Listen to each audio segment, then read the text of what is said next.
Hello everyone, welcome to Bengal. আশা করি তোমরা সবাই ভালো আছো। আমরা পর্যায় সারণী নিয়ে আলোচনা করছিলাম। আগের ভিডিওগুলোতে আমরা পর্যায় সারণী সম্পর্কে আরও বিশদে জেনেছি। তোমরা যদি না ওই ভিডিওগুলো দেখে থাকো, ডেসক্রিপশন বক্সে লিঙ্ক দেওয়া আছে, দেখে নিও। আজকের এই ভিডিওতে আমরা বিভিন্ন পর্যায়গত ধর্ম অর্থাৎ তড়িৎ ঋণাত্মকতা, পারমাণবিক ব্যাসার্ধ, ইলেকট্রোনেগেটিভিটি, আয়নন বিভব, এই ধর্মগুলো পর্যায় বরাবর বা শ্রেণী বরাবর কিভাবে পরিবর্তিত হয় সেই সম্পর্কেই আমরা জানব। তো চলো শুরু করা যাক। প্রথমেই আমরা জানব যে আধুনিক পর্যায় সারণীরও কিছু ত্রুটি রয়েছে। তার মধ্যে একটি ত্রুটি হলো হাইড্রোজেনের অবস্থান নিয়ে। আরও একটি ত্রুটি বলা যেতে পারে যে এখানেও মৌল এবং তার আইসোটোপগুলোকে একই ঘরে রাখা হয়েছে। এর ব্যাখ্যা আধুনিক দীর্ঘ পর্যায় সারণী দিতে পারেনি। এছাড়াও ল্যান্থেনাইড অর্থাৎ বিরল মৃত্তিকা মৌলগুলোকেও একই ঘরে স্থান দেওয়া হয়েছে। এই সম্পর্কেও আধুনিক পর্যায় সারণীতে কিছু ব্যাখ্যা দেওয়া যায়নি। এবারে আসবো আমরা হাইড্রোজেনের অবস্থান নিয়ে। পর্যায় সারণীতে হাইড্রোজেনের অবস্থানও বিতর্কমূলক। মেন্ডেলিভের পর্যায় সারণীতে হাইড্রোজেনকে প্রথম পর্যায়ের গ্রুপ 1A-তে ক্ষার ধাতুগুলির ওপর বসানো হয়েছে, কিন্তু মৌলটি একদিকে যেমন গ্রুপ 1-এর ক্ষার ধাতুগুলির সঙ্গে ধর্মের মিল দেখায়, অপরদিকে আবার গ্রুপ 7B অর্থাৎ হ্যালোজেন মৌলগুলোর সঙ্গেও ধর্মের মিল দেখায়। এই কারণে হাইড্রোজেনের অবস্থান নিয়ে বিতর্ক রয়েছে। গ্রুপ 1 বা ক্ষার ধাতুগুলির সঙ্গে কি ধর্মের মিল দেখায়? দেখো, যোজ্যতা। আমরা জানি কোনো মৌলের সর্ববহিস্থ কক্ষে যতগুলো ইলেকট্রন থাকে তাকে তার যোজ্যতা ইলেকট্রন বলে। হাইড্রোজেনের ইলেকট্রনিক কনফিগারেশন কত? 1s1, অর্থাৎ এর সর্ববহিস্থ কক্ষে একটি মাত্র ইলেকট্রন রয়েছে। আবার ক্ষার ধাতুগুলোর ক্ষেত্রে দেখলেও আমরা দেখব এদের সর্ববহিস্থ কক্ষে একটি করে ইলেকট্রন রয়েছে। অর্থাৎ এক্ষেত্রে যোজ্যতা ইলেকট্রন দ্বারা বলতে পারি যে হাইড্রোজেনের সঙ্গে ক্ষার ধাতুগুলির ধর্মের মিল রয়েছে। আবার ধরো তড়িৎ ধনাত্মক ধর্ম। ক্ষার ধাতুগুলি কি করে? সহজেই এই সর্ববহিস্থ কক্ষের একটি ইলেকট্রনকে ছেড়ে দিয়ে তড়িৎ ধনাত্মক মৌলে পরিণত হতে পারে। যেমন ধরো সোডিয়াম সহজেই একটা ইলেকট্রন ছেড়ে দিয়ে Na+ হিসেবে থাকতে পারে। পটাশিয়াম সহজেই একটা ইলেকট্রন ছেড়ে দিয়ে K+ হিসেবে থাকতে পারে। অনুরূপভাবে হাইড্রোজেনও কি করে? একটি ইলেকট্রন ছেড়ে দিয়ে সহজেই H+ তৈরি করতে পারে। তাহলে হাইড্রোজেন কি করে? একটা ইলেকট্রন সহজেই ছেড়ে দেয়, দিয়ে H+ তৈরি করতে পারে। আবার ধরো হ্যালাইড যৌগের তড়িৎ বিশ্লেষণ। ক্ষার ধাতুগুলোর হ্যালাইড জলে দ্রবীভূত হলে ধাতুগুলোর ক্যাটায়ন উৎপন্ন হয়। অনুরূপভাবে হাইড্রোজেনের হ্যালোজেনগুলি জলে দ্রবীভূত হয়ে H+ উৎপন্ন করে। যেমন ধরো NaCl-কে যদি আমরা জলে দ্রবীভূত করি তাহলে কি হবে? Na+ আর Cl- তৈরি করবে,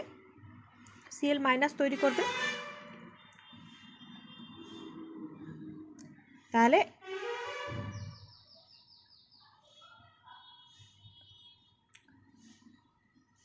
কি করবে?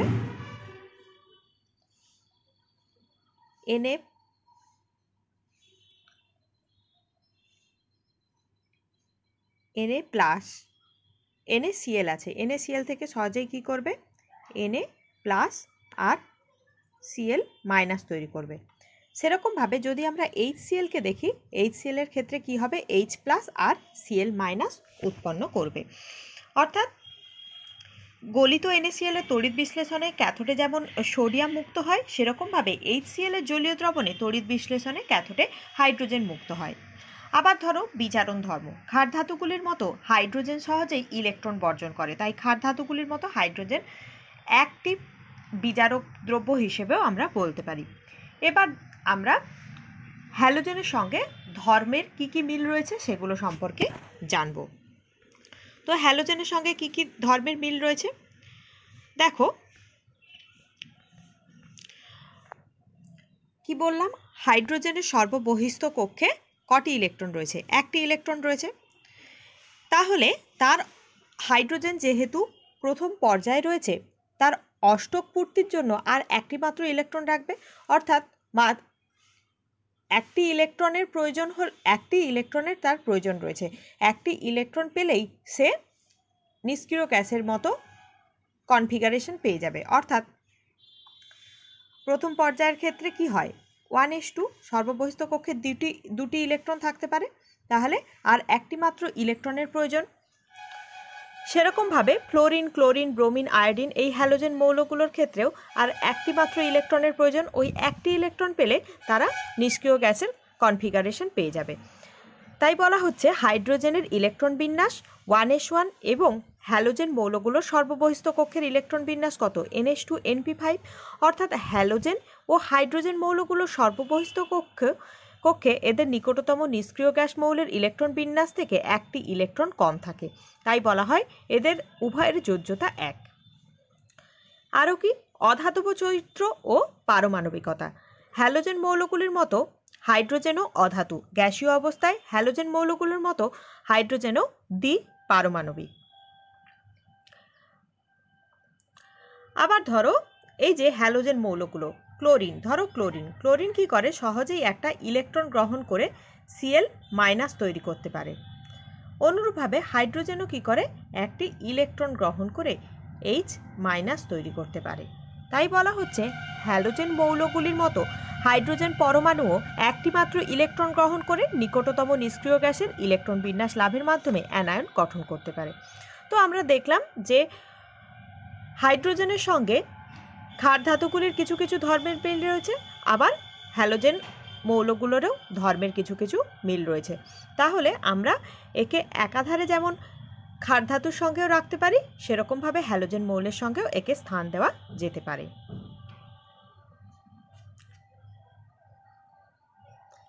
এরপর আমরা মৌলগুলির ভৌত ও রাসায়নিক ধর্মের পর্যায়ক্রমিক পুনরাবৃত্তি যে ঘটে সেই সম্পর্কে জানব। প্রথমেই আসছে পারমাণবিক ব্যাসার্ধ। পারমাণবিক ব্যাসার্ধ কিরূপে পরিবর্তিত হয় দেখো, পর্যায় সারণীতে যে কোনো পর্যায়ের বাম দিক থেকে যত ডান দিকে যাওয়া যায় পরমাণুর আকার তথা পারমাণবিক ব্যাসার্ধ ক্রমশ হ্রাস পেতে থাকে। এর কারণ কি দেখো, একই পর্যায়ভুক্ত মৌলের পরমাণুগুলির মুখ্য স্তর অপরিবর্তিত থাকায়, অর্থাৎ সবার ক্ষেত্রেই একই পর্যায়ের মানে একই থাকবে, অপরিবর্তিত থাকায় পার্থক্য সূচক ইলেকট্রনগুলি একই কক্ষে স্থান পায়। কিন্তু প্রোটন সংখ্যা বৃদ্ধির ফলে পরমাণু কেন্দ্রকে ধনাত্মক আধান বৃদ্ধি পাওয়ায় পরমাণুর বহিস্তরে অবস্থিত ইলেকট্রনগুলির ওপর কেন্দ্রকের আকর্ষণ বল তীব্রতর হয়। তাহলে কি, বেশি পরিমাণ আকর্ষণ বল দ্বারা বাইরের ইলেকট্রনগুলোকে ধরে রাখার চেষ্টা করবে, তাহলে কি হবে, আকার ছোট হয়ে যাবে।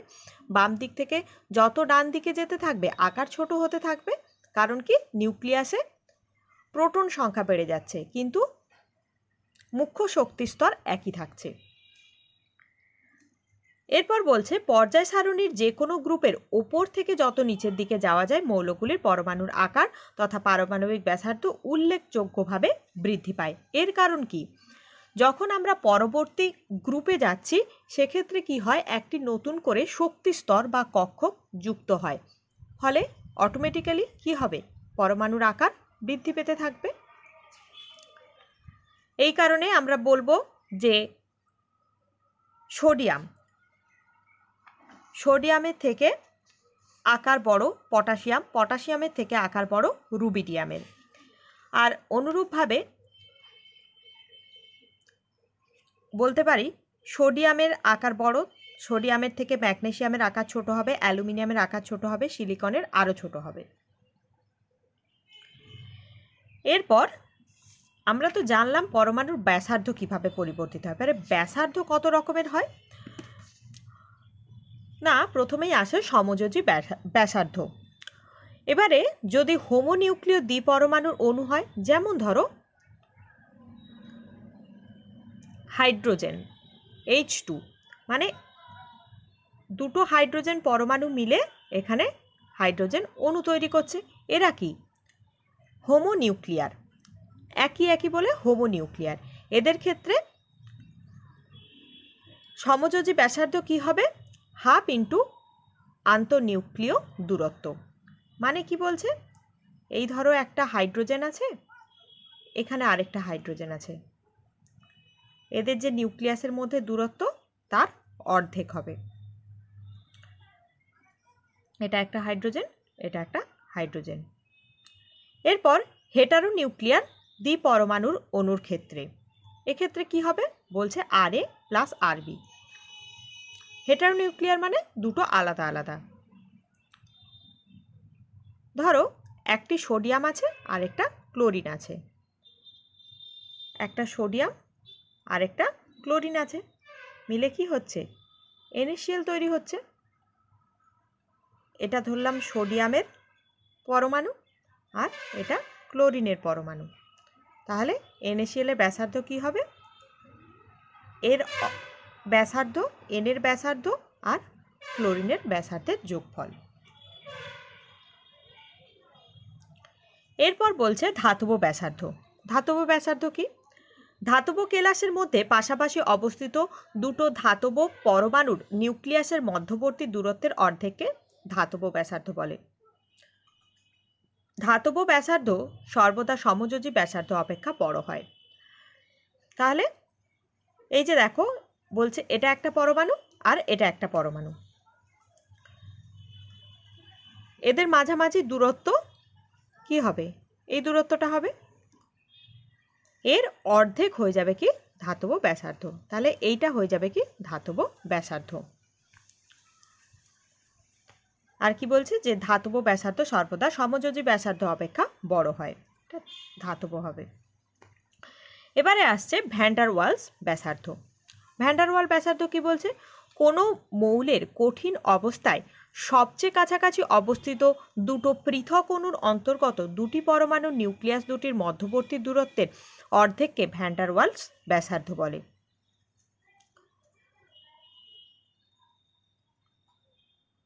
তাহলে কি বলছে, সব থেকে কাছাকাছি অবস্থিত দুটো পরমাণুর নিউক্লিয়াস দুটির মধ্যবর্তী দূরত্ব। ধরো এর নিউক্লিয়াস এখানে আছে, এর নিউক্লিয়াস এখানে আছে, তো এদের মধ্যবর্তী দূরত্বের অর্ধেক হয়ে যাবে কি ভ্যান ডার ওয়ালস ব্যাসার্ধ। এবারে তিন ধরনের ব্যাসার্ধের মধ্যে কোনটি বড় কোনটি ছোট একবার দেখে নিই। দেখো ভ্যান ডার ওয়ালস ব্যাসার্ধ সব থেকে বড় হয় গ্যাসীয় অণুগুলোর ক্ষেত্রে সাধারণত, বা ধরো নোবেল গ্যাস, এদের ক্ষেত্রে ভ্যান ডার ওয়ালস ব্যাসার্ধ দেখা যায়। এরপর আসে ধাতব ব্যাসার্ধ, সমযোজী ব্যাসার্ধ। পরীক্ষায় এইভাবে প্রশ্ন আসতে পারে, এদের অর্ডার দিয়ে দিল কোনটার আকার কেমন হবে, তো তোমরা এটা একটু মনে রেখে দেবে। এরপর ক্যাটায়ন ও অ্যানায়নের ক্ষেত্রে ব্যাসার্ধ কীরূপে পরিবর্তিত হয়।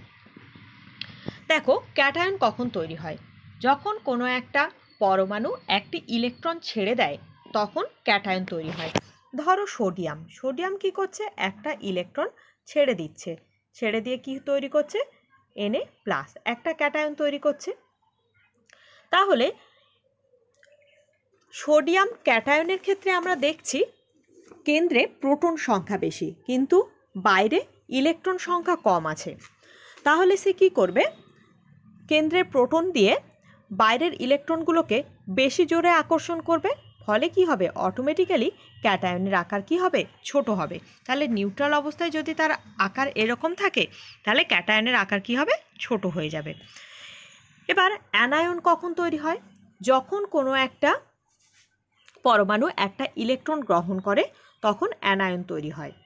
তাহলে আমরা এখানে দেখলাম যে Na+ থেকে সোডিয়ামের আকার বড় হবে, তাহলে সোডিয়ামের আকার বড়, যখন তা ক্যাটায়নে পরিণত হবে তার আকার ছোট হবে। এবারে আমরা অ্যানায়ন সম্পর্কে জানব। ধরো ক্লোরিন আছে, ক্লোরিন কি করে একটি ইলেকট্রন নিচ্ছে, ক্লোরিন একটা ইলেকট্রন গ্রহণ করে ক্লোরিন মাইনাসে পরিণত হচ্ছে। এবারে ক্লোরিন মাইনাসে কি হচ্ছে, কেন্দ্রে যতগুলো প্রোটন আছে বাইরে ইলেকট্রনের পরিমাণ বেশি রয়েছে, এই ইলেকট্রনগুলো কি করবে নিজেদের মধ্যে বিকর্ষণ করবে, ফলে অটোমেটিক্যালি কি হবে আকার বড় হয়ে যাবে। তাহলে নিউট্রাল ক্লোরিনের আকার যদি এরকম হয় তাহলে অ্যানায়ন ক্লোরিনের আকার কি হবে বেড়ে যাবে। এই যে দেখো দেওয়া আছে ক্লোরিনের থেকে ক্লোরিন মাইনাসের আকার বড় হয়। তাহলে আমরা কি জানলাম যে ক্যাটায়নের আকার ছোট হয়, অ্যানায়নের আকার বড় হয়।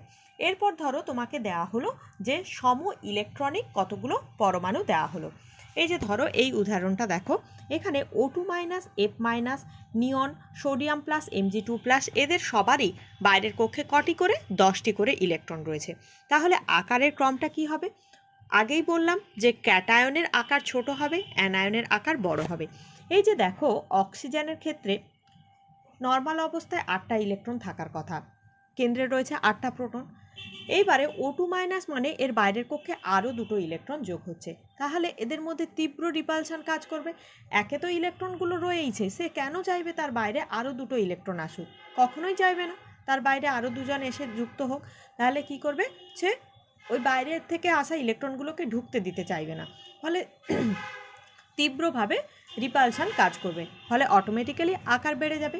ফ্লোরিন কি করবে? একটু কম রিপালশন করবে কিন্তু একটু কম রিপালশন করবে। তাহলে কি বলতে পারি যে সম ইলেকট্রনিক অ্যানায়নগুলোর মধ্যে যার চার্জ বেশি হয় তার আকার বড় হয়। ঠিক আছে, এবারে নিয়ন হচ্ছে নিউট্রাল। এরপর সোডিয়াম প্লাসের কি হবে? প্রোটন সংখ্যা বেশি, ইলেকট্রন সংখ্যা কম, বেশি জোরে আকর্ষণ করবে, টেনে রেখে দেবে বাইরের ইলেকট্রনগুলোকে, ফলে কি হবে? আকার ছোট হয়ে যাবে। Mg2+-এর ক্ষেত্রে কি হবে? আরও জোরে বাইরের কক্ষের ইলেকট্রনগুলোকে টেনে ধরে রাখবে, ফলে আকার কি হবে? আরও ছোট হয়ে যাবে। তাহলে সম ইলেকট্রনিক পরমাণুগুলোর ক্ষেত্রে আকারের ক্রম কি হবে? O2 মাইনাস সব থেকে বড় হবে, তারপর F মাইনাস হবে, তারপরে নিয়ন হবে, তারপরে সোডিয়াম প্লাস হবে, তারপরে Mg2+ হবে। এরপর পারমাণবিক আয়তন সম্পর্কে জানব। পারমাণবিক আয়তনও পারমাণবিক ব্যাসার্ধের মতোই কিছুটা। যে কোনো পর্যায়ের বাম দিক থেকে যত ডান দিকে যাওয়া যায়, মৌলগুলির পারমাণবিক আয়তন প্রথমে কমতে থাকে এবং একটি সর্বনিম্ন মানে পৌঁছায়, তারপর আবার বৃদ্ধি পেতে থাকে। এই যে আবার বৃদ্ধি পেতে থাকে, এটা কেন বলো তো? এই যে নোবেল গ্যাসগুলো আছে, নোবেল গ্যাসের ক্ষেত্রে কি হয়? এগুলো তো গ্যাসীয়, গ্যাসগুলোর ক্ষেত্রে কি কাজ করে? ভ্যান ডার ওয়ালস আকর্ষণ বল কাজ করে। আমরা জানলাম একটু আগেই ভ্যান ডার ওয়ালস আকর্ষণ বল কি, বা ভ্যান ডার ওয়ালস ব্যাসার্ধ কি। এই ভ্যান ডার ওয়ালস বলের জন্যই কি হয়? এর আকার বেড়ে যায়। গ্যাসের ক্ষেত্রে কি হয়? অবভিয়াসলি আকার বড় হবে। আর কি বলছে? একই গ্রুপের মৌলগুলির ক্ষেত্রে পারমাণবিক ওজন বৃদ্ধির সঙ্গে সঙ্গে মৌলগুলির মুখ্য শক্তি স্তরের সংখ্যা বৃদ্ধি পাওয়ায় পারমাণবিক আয়তন ক্রমশ বৃদ্ধি পেতে থাকে। তাহলে পারমাণবিক ব্যাসার্ধ আর পারমাণবিক আয়তন প্রায় একই রকমই হয়ে গেল। এরপর ধাতব ও অধাতব ধর্ম কি বলছে? কোনো পর্যায়ের বাম দিক থেকে ডান দিকে গেলে ধাতব ধর্ম হ্রাস পায় এবং অধাতব ধর্ম বৃদ্ধি পায়। এটা নিয়ে তো অনেকবারই আগে বলা হয়েছে যে পর্যায় সারণীর বাম দিকে যারা থাকে তারা হলো ধাতু এবং ডান দিকে যারা থাকে তারা হলো অধাতু। তাহলে বাম দিকে থাকে কি? ক্ষার ধাতু, ক্ষারীয়, মৃত্তিকা, মৌল। তাহলে কোনো পর্যায়ের বাম দিক থেকে যত ডান দিকে যাওয়া যায়, আর ডান দিকে কি হয়? অধাতব ধর্ম ক্রমশ বৃদ্ধি পায়। ডান দিকে কি হয়? হ্যালোজেন থাকে, নোবেল গ্যাস থাকে, এগুলো কি অধাতুর মতো আচরণ করে। তাই বলছে কোনো পর্যায়ের বাম দিক থেকে ডান দিকে ধাতব ধর্ম হ্রাস পায় এবং অধাতব ধর্ম বৃদ্ধি পায়। পর্যায় সারণীতে যে কোনো গ্রুপে ওপর থেকে নিচে যাওয়া যায় তখন মৌলের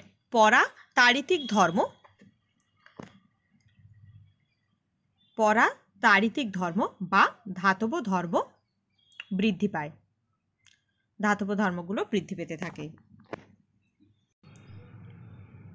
এবারে দেখো জারণ বিজারণ ক্ষমতা। জারণ বিজারণ ক্ষমতাও ধাতব ধর্মের মতো একই রকমই হবে। কোনো পর্যায়ের বাম দিক থেকে ডান দিকে মৌলগুলির জারণ ক্ষমতা বৃদ্ধি পায়, বিজারণ ক্ষমতা হ্রাস পায়। আমরা তো জানি পর্যায় সারণীর বাম দিকে কি থাকে? অধাতু থাকে, ডান দিকে ধাতু থাকে। অধাতুগুলোর কি হয়? জারণ ধর্ম থাকে, আর ধাতুগুলোর কি হয়? বিজারণ ধর্ম থাকে। তাই জন্যই বলতে পারি কোনো পর্যায়ের বাম দিক থেকে ডান দিকে মৌলগুলোর জারণ ক্ষমতা বৃদ্ধি পায় এবং বিজারণ ক্ষমতা হ্রাস পায়। পর্যায় সারণীর যে কোনো গ্রুপের ওপর থেকে নিচের দিকে যত যাওয়া হয়, মৌলের সর্ববহিস্থ কক্ষটি পরমাণু কেন্দ্রক থেকে ক্রমশ দূরবর্তী হয় বলে যোজ্যতা কক্ষের ইলেকট্রনের ওপর পরমাণু কেন্দ্রকের আকর্ষণ বল ক্রমশ হ্রাস পায়। ফলে মৌলের ইলেকট্রন বর্জনের প্রবণতা অর্থাৎ বিজারণ ক্ষমতা বৃদ্ধি পায় অথবা জারণ ক্ষমতা হ্রাস পায়। তাহলে সব থেকে বাইরে যে ইলেকট্রন রয়েছে, মাঝখানে অনেকগুলো কক্ষক রয়েছে বা শক্তি স্তর রয়েছে, ফলে বাইরের কক্ষের ওপর ইলেকট্রনের আকর্ষণ বল প্রোটনের আকর্ষণ বল কম হবে, ফলে বাইরে থেকে সহজেই ইলেকট্রন ছেড়ে বেরিয়ে যেতে পারবে। ধরো এরকম একটি আছে নিউক্লিয়াস। নিউক্লিয়াসের বাইরে বিভিন্ন কক্ষে এরকম কক্ষ রয়েছে। এইখানে ধরো যে ইলেকট্রনটা রয়েছে আর এইখানে যে ইলেকট্রনটা রয়েছে, দুজনের ওপর প্রোটনের আকর্ষণ বল কি সমান হবে বা নিউক্লিয়াসের আকর্ষণ বল কি সমান হবে? নিউক্লিয়াস কি করবে, বেশি পরিমাণ আকর্ষণ বল দ্বারা একে টেনে ধরে রাখবে, কিন্তু সেই পরিমাণ আকর্ষণ বল দ্বারা একে টেনে ধরে রাখতে পারবে না। এ কী করবে, সহজেই বেরিয়ে চলে যাবে।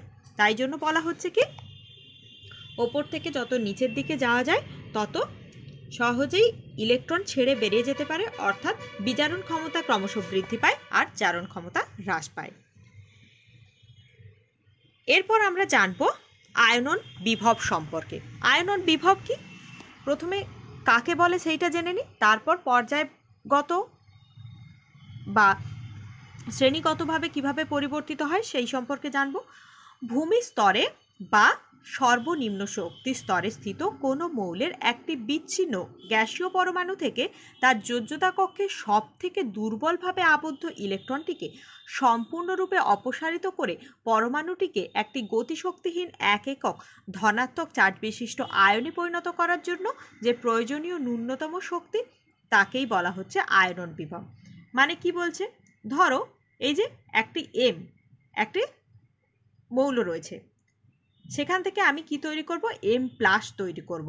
এই M+ তৈরি করতে যে পরিমাণ শক্তির প্রয়োজন হয় তাকে বলা হচ্ছে আয়নন বিভব। এবারে কি বলছে, পর্যায় সারণীতে যে কোনো একটি নির্দিষ্ট পর্যায়ে বাম দিক থেকে ডান দিকে অগ্রসর হলে মৌলগুলির আয়নন বিভব ক্রমশ বৃদ্ধি পায়। আয়নন বিভব বৃদ্ধি পায় কেন?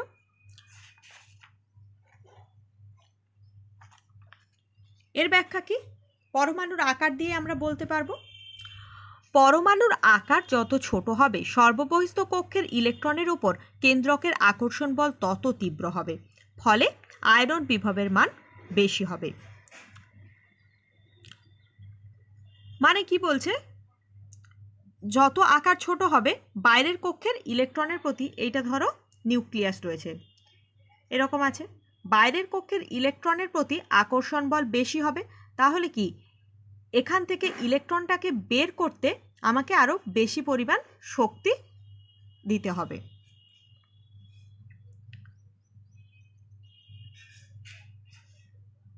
তাই জন্য কি বলছে যে পর্যায় সারণীর বাম দিক থেকে ডান দিকে গেলে আয়নন বিভবের মান ক্রমশ বৃদ্ধি পায়, বেশি পরিমাণ শক্তি দিয়ে আমাকে একে বার করতে হবে। জোরে টেনে ধরে রেখেছে, একে এই আকর্ষণ বল অতিক্রম করে বের করাতে হবে, তাই জন্য আমাকে অনেক বেশি পরিমাণ শক্তি দিয়ে একে ছাড়াতে হবে। পর্যায় সারণী যে কোনো গ্রুপের ওপর থেকে নিচের দিকে গেলে আয়নন বিভব ক্রমশ হ্রাস পেতে থাকে। এর কারণ কি, আকার বেড়ে যাচ্ছে, আকার বেড়ে যাওয়ার সঙ্গে সঙ্গে কি হবে, সর্ববহিস্থ কক্ষে যে ইলেকট্রন রয়েছে তার প্রতি এর আকর্ষণ বল কম হবে, তাহলে একে বের করে দিতে কম পরিমাণ শক্তি আমাকে খরচ করতে হবে। বোঝা গেল? তাহলে পর্যায় সারণীর যে কোনো গ্রুপের ওপর থেকে নিচে গেলে আয়নন বিভব ক্রমশ হ্রাস পেতে থাকে। কারণ কি, ওপর থেকে নিচে গেলে মুখ্য শক্তি স্তরের সংখ্যা বাড়তে থাকছে, মুখ্য শক্তি স্তর বাড়ার সঙ্গে সঙ্গে কি হচ্ছে, এর প্রতি আকর্ষণ বলটাও কমে যাচ্ছে। নিউক্লিয়াস একে ততটা জোরে আকর্ষণ করতে পারবে না, কম শক্তি দিয়ে সহজেই একে আমরা বের করে দিতে পারবো। এরপর আমরা জানবো ইলেকট্রন আসক্তি সম্পর্কে।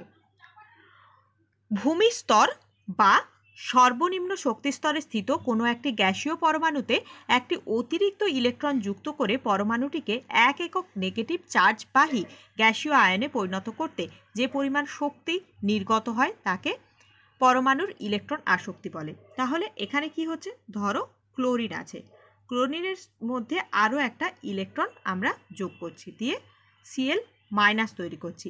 এই Cl- এই ইলেকট্রনটাকে ঢোকানোর জন্য আমাকে যে পরিমাণ শক্তি বের করে দিতে হচ্ছে তাকে বলা হচ্ছে ইলেকট্রন আসক্তি। কোনো পর্যায়ের বাম দিক থেকে ডান দিকে গেলে মৌলগুলির পরমাণুর আকার ক্রমশ হ্রাস পায় এবং নিউক্লিয়াসের ধনাত্মক আধান ক্রমশ বৃদ্ধি পায়, তাই ইলেকট্রন আসক্তিও ক্রমশ বৃদ্ধি পায়। ওই একই কারণ। এখানে কি হচ্ছে না, বাইরের কক্ষের ইলেকট্রন আরও একটি নতুন ইলেকট্রন আমাকে ঢোকাতে হচ্ছে। তাহলে সে কি করবে, ধরো এখানে নিউক্লিয়াস আছে, এরকম রয়েছে, এই কক্ষে একটি ইলেকট্রন রয়েছে, আমি আরও একটা ইলেকট্রনকে এখানে ঢোকাতে চাইছি। তাহলে কি করবে, এখানে যে সমস্ত ইলেকট্রনগুলো আছে এরা কি করবে, একে রিপালশন করবে, বিকর্ষণ করবে। তাহলে কি হচ্ছে, আমাকে বেশি পরিমাণ শক্তি বের করতে হবে, দিয়ে একে ঢোকাতে হবে। তাই জন্য বলছে কি, কোনো পর্যায়ের বাম দিক থেকে ডান দিকে গেলে মৌলগুলির পরমাণুর আকার ক্রমশ হ্রাস পায় এবং নিউক্লিয়াসের ধনাত্মক আধান ক্রমশ বৃদ্ধি পায়, তাই ইলেকট্রন আসক্তিও ক্রমশ বৃদ্ধি পায়। এবারে বলছে যে কোনো গ্রুপের ওপর থেকে নিচে গেলে পারমাণবিক আয়তন বৃদ্ধি এবং অন্তর্বর্তী আবরণ ক্ষমতা, এই দুইয়ের মিলিত প্রভাবে নিউক্লিয়াসের আধান বৃদ্ধিজনিত ইলেকট্রন আসক্তি বৃদ্ধির প্রবণতাকে অতিক্রম করে যায়, ফলে ইলেকট্রন আসক্তির মান ক্রমশ হ্রাস পায়। এই যে ধরো এরকম আছে, এই কক্ষে আমি একটা নতুন করে ইলেকট্রন ঢোকাতে চাইছি, তো এত দূরে রয়েছে, এতে সেরকমভাবে নিউক্লিয়াসের কোনো প্রভাব পড়বে না, তাহলে কম পরিমাণ শক্তি নির্গত করেই একে আমরা ঢোকাতে পারবো। এরপর আমরা জানব তড়িৎ ঋণাত্মকতা সম্পর্কে। অন্য কোনো মৌলের পরমাণুর সঙ্গে সমযোজী বন্ধন দ্বারা আবদ্ধ থাকাকালীন অবস্থায় বন্ধনের সৃষ্টিকারী ইলেকট্রন জোড়কে কোনো মৌলের পরমাণুর নিজের দিকে আকর্ষণ করার ক্ষমতাকে মৌলটির তড়িৎ ঋণাত্মকতা বলে। দেখো এই ব্যাপারটা কি, ধরো HCl এরকমভাবে রয়েছে, এখানে কি বলছে, ক্লোরিন বেশি পরিমাণে ইলেকট্রনগুলোকে নিজের দিকে টেনে নেবে, এই যে বন্ধনে থাকা ইলেকট্রনগুলোকে সে বেশি পরিমাণে নিজের দিকে টেনে নেবে। ধরো তুমি আর তোমার ভাই, একটি কেক দেওয়া হয়েছে তোমাদেরকে খেতে, তুমি কি করলে, তোমার ভাইকে না দিয়ে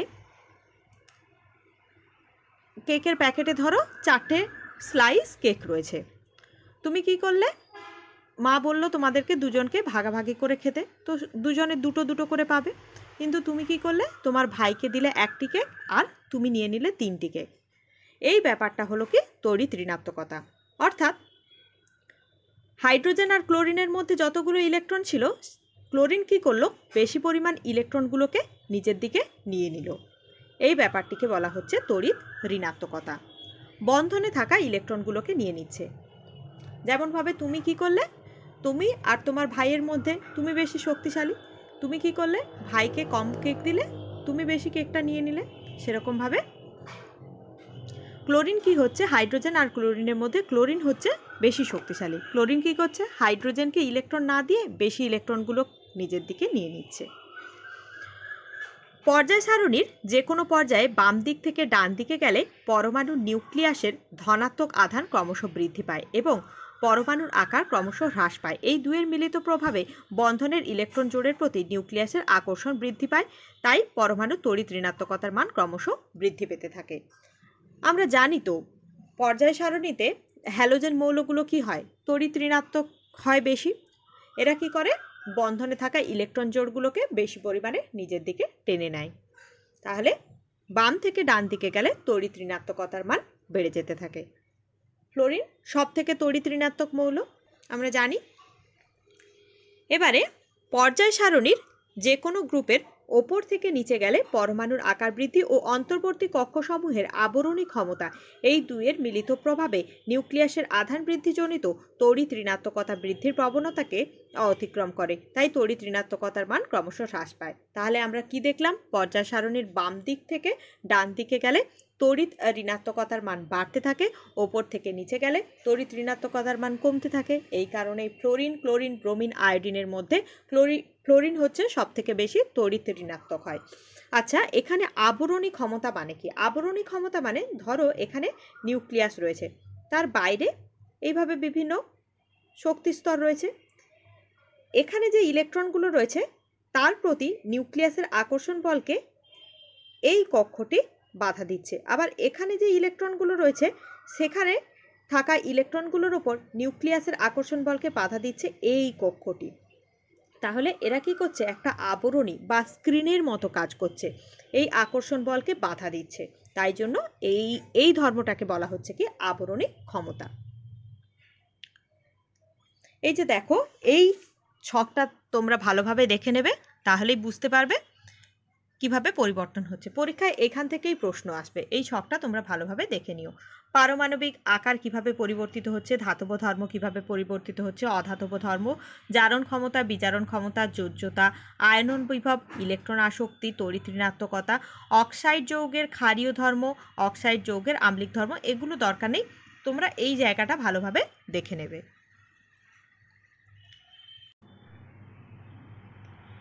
এরপর আমরা জানব মৌলগুলির কর্ণ সম্পর্ক বা ডায়াগোনাল রিলেশনশিপ নিয়ে। পর্যায় সারণীতে কোনাকুনি অবস্থান করে এইরূপ কয়েকটি মৌলের ধর্মের সাদৃশ্য দেখা যায়। এদেরকে কি বলা হয়, কর্ণ সম্পর্ক বা ডায়াগোনাল রিলেশনশিপ। যেমন ধরো পিরিয়ড 2 আর পিরিয়ড 3। পিরিয়ড 2 এর লিথিয়ামের সঙ্গে পিরিয়ড 3 ম্যাগনেসিয়াম কোনাকুনি রয়েছে, এদের ধর্মের মিল রয়েছে। আবার বেরিলিয়ামের সঙ্গে অ্যালুমিনিয়ামের ধর্মের মিল রয়েছে, বোরনের সঙ্গে সিলিকনের ধর্মের মিল রয়েছে, কার্বনের সঙ্গে ফসফরাসের ধর্মের মিল রয়েছে। এটা কেন হয়? আমরা একটু আগেই জানলাম যে পর্যায় সারণীতে যত বাম দিক থেকে ডান দিকে যাওয়া যায় পরমাণুর আকার ক্রমশ ছোট হতে থাকে। ধরো প্রথমে পরমাণুর আকার ছিল এই রকম, তারপরে হলো কেমন, এইভাবে হচ্ছে ছোট হতে থাকছে, এভাবে ছোট হতে থাকছে। এরপরে ওপর থেকে যত নিচের দিকে যাওয়া যায় পরমাণুর আকার ক্রমশ বাড়তে থাকে।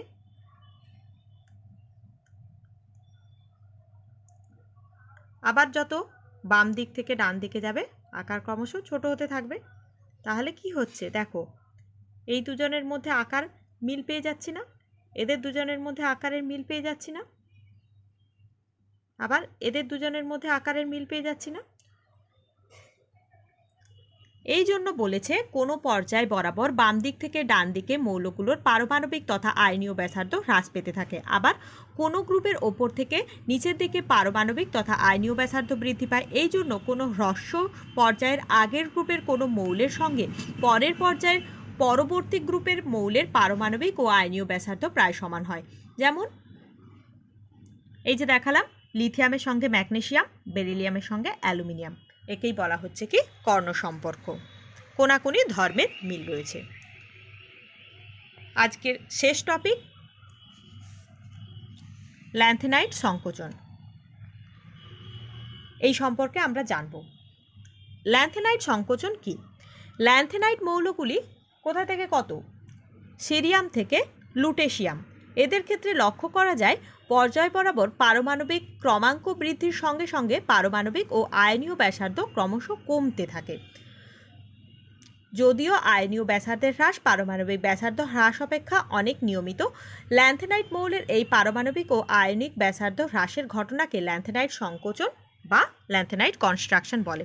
দেখো, ল্যান্থেনাইট মৌলগুলোর ক্ষেত্রে অলমোস্ট সবারই আকার একই রকম হয়, তারপর কি হচ্ছে পরের দিকে আরও আকার ছোট হতে থাকছে।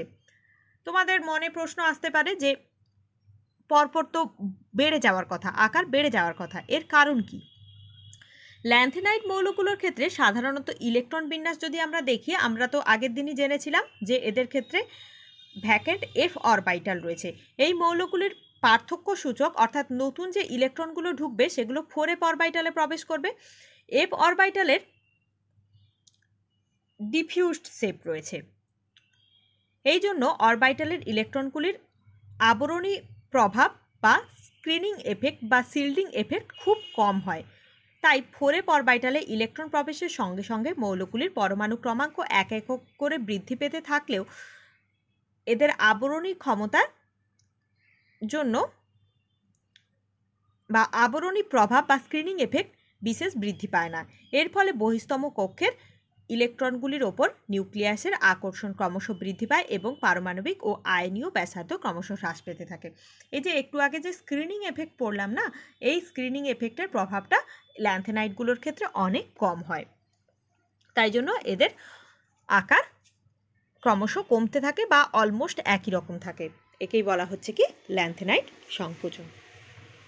তো আজ এই পর্যন্তই। তোমাদের যদি ভিডিওটা ভালো লেগে থাকে প্লিজ লাইক, শেয়ার ও সাবস্ক্রাইব করে দিও।